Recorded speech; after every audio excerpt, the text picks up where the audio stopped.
ನಾಗವಲ್ಲಿಯ ಸಮಸ್ತ ನಾಗರಿಕರ ಪರವಾಗಿ ಮಲ್ಪೆ ಈಶ್ವರ್ ಹಾಗೂ ಅವರ ತಂಡಕ್ಕೆ ಮೊದಲನಾಗಿ ಅಭಿನಂದನೆ ಸಲ್ಲಿಸ್ತಾ ಇದ್ದೀವಿ.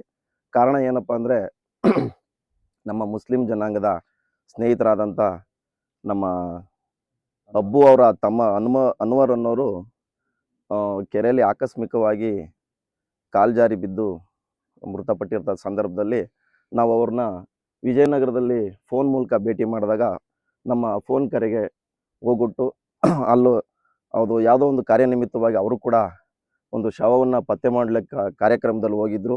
ಅವರು ಕೂಡ ಈ ನಾಗವಲ್ಲಿಗೆ ಬಂದು 2 ದಿನಗಳು ಸತತವಾಗಿ ನಮ್ಮ ಸಾರ್ವಜನಿಕರಿಗೆ ಅನುಕೂಲ ಆಗೋ ರೀತಿಯಲ್ಲಿ ಅವರು ಸ್ಪಂದಿಸಿದ್ದಾರೆ. ಮೃತದೇಹವನ್ನು ಯಶಸ್ವಿಯಾಗಿ ಅವರು ಈ ಬೆಳಗ್ಗೆ 6 ಗಂಟೆ ಸುಮಾರಿಗೆ ತೆಗೆದಿದ್ದಾರೆ.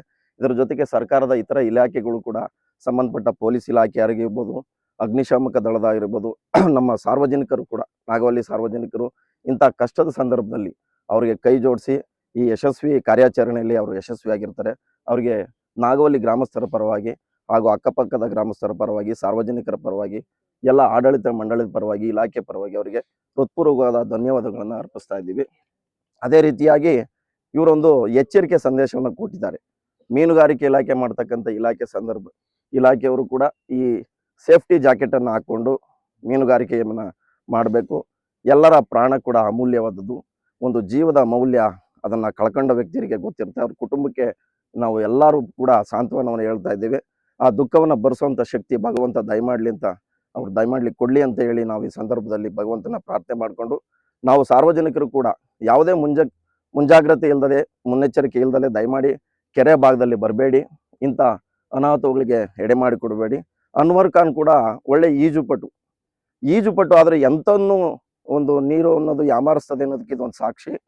ಅವರು ಕಾರಣಾಂತರದಿಂದ ಅವ್ರಿಗೆ ನಮ್ಮ ನುರಿತ ತಜ್ಞರು ಹೇಳೋ ಥರ, ನೀರಿನ ಮುಳುಗು ತಜ್ಞರು ಹೇಳೋ ಥರ ಅವ್ರಿಗೆ ಯಾವುದೋ ಆರೋಗ್ಯದಲ್ಲಿ ವ್ಯತ್ಯಾಸ ಆಗಿ ಅವರು ತೀರೋಗಿರ್ಬೋದು ಅನ್ನೋದನ್ನೊಂದು ತುಂಬ ಸ್ಪಷ್ಟವಾಗಿ ಹೇಳ್ತಾ ಇದ್ದಾರೆ. ಅದ್ರ ಬಗ್ಗೆ ಸಾರ್ವಜನಿಕರು ಕೂಡ ಮನವರಿಕೆ ಮಾಡಿದ್ದಾರೆ.